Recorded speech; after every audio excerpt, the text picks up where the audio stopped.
السلام علیکم پیارے بچوں، آج کی ہماری کہانی کا عنوان ہے سچائی کا پل۔ پہاڑوں کے دامن میں بسا ہوا ایک چھوٹا سا گاؤں نور آباد اپنی خوبصورتی، پرسکون فضاؤں اور مہربان لوگوں کی وجہ سے دور دور تک مشہور تھا۔ لیکن اس گاؤں کی اصل پہچان ایک بوڑھے مگر نہایت دانش مند شخص بابا فرید تھے، جنہیں پورا گاؤں اپنی عقل مندی، بردباری اور انصاف کے لیے جانتا تھا۔ لوگ کہتے تھے کہ بابا فرید کی محفل میں بیٹھ کر بڑے بڑے تنازعات پل بھر میں سلجھ جاتے ہیں، لیکن بابا فرید ہمیشہ کہتے، میں انصاف نہیں کرتا، انصاف تو سچائی کراتی ہے، میں صرف اس تک راستہ بنانے میں مدد دیتا ہوں۔ ایک دن گاؤں میں بڑا ہنگامہ برپا ہو گیا۔ دو نوجوان ذیشان اور ہارون، جو بچپن کے دوست تھے، ایک دوسرے کے خلاف کھڑے ہو گئے۔ جھگڑا ایک پرانی آبپاشی کی نہر کے حق کے استعمال پر تھا۔ دونوں نے دعویٰ کیا کہ نہر کا پانی ان کی زمینوں تک زیادہ بہنا چاہیے۔ ذیشان کہتا، یہ نہر میرے دادا نے بنوائی تھی، اس لیے میرا حق زیادہ ہے۔ ہارون جواب دیتا، نہر مشترکہ تھی اور ہمارے خاندان نے اس کی صفائی ہمیشہ کی ہے۔ گاؤں والے حیران تھے کہ یہ دو دوست جو کل تک ایک دوسرے پر جان دیتے تھے، آج ایک دوسرے کے دشمن بن گئے ہیں۔ معاملہ بڑھتا گیا، یہاں تک کہ دونوں خاندان بھی اس جھگڑے میں کود پڑے۔ بالآخر گاؤں والوں نے فیصلہ کیا کہ دونوں کو بابا فرید کے پاس لے جایا جائے۔ جو فیصلہ وہ کریں گے وہی سب کو منظور ہوگا۔ جب دونوں نوجوان بابا فرید کے سامنے بیٹھے تو ہر طرف خاموشی چھا گئی۔ بوڑھے دانشمند نے اپنی چھڑی پر ہاتھ ٹیک کر کہا، میں فیصلہ کرنے نہیں آیا، بلکہ تمہیں خود انصاف تک لے کر جانا ہے، مگر اس کے لیے پہلے ایک شرط ہے، تم دونوں بیچ میں نہیں کاٹو گے اور ایک دوسرے کی بات پوری توجہ سے سنو گے۔ یہ سن کر دونوں نے اس بات میں سر ہلایا۔ پہلے ذیشان کو بولنے کا موقع دیا گیا۔ وہ جذباتی لہجے میں بولا کہ اس کے دادا نے برسوں پہلے نہر کا رخ موڑا تھا، اس لیے اس کا خاندان اس پانی کا اصل حقدار ہے۔ پھر ہارون نے موقف پیش کیا۔ وہ کہنے لگا کہ نہر ہمیشہ مشترکہ رہی ہے، ورنہ باقی کھیت سوکھ جاتے۔ اس کے مطابق ذیشان آج بات کو بدل رہا تھا، کیونکہ سالوں سے دونوں خاندان برابر پانی لیتے آئے تھے۔ بابا فرید نے خاموشی سے دونوں کی باتیں سنی اور پھر دیر تک سوچتے رہے۔ تھوڑی دیر بعد بابا فرید اٹھے اور دونوں کو ساتھ لے کر نہر کے پاس گئے۔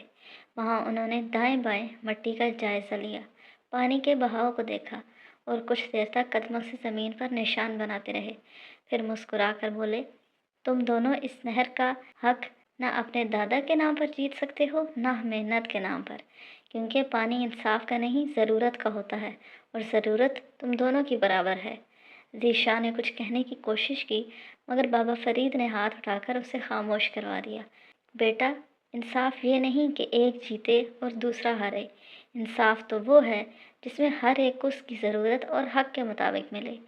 بابا فرید نے ایک ایسا حل پیش کیا جو پہلے کبھی کسی نے نہ سوچا تھا۔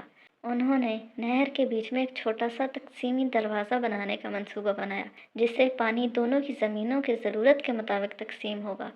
دیکھو، اگر ایک کا کھیت بڑا ہے تو اسے پانی زیادہ ملے گا، اگر دوسرے کا کھیت چھوٹا ہے تو اسے کم، مگر دونوں کو اتنا ملے گا جتنا ان کے کھیت کے لیے ضروری ہے۔ یہ ہے انصاف اور مساوات کا ملاپ، ضرورت کے مطابق، نہ کہ ذاتی تعلق کے مطابق۔ گاؤں والے حیران رہ گئے۔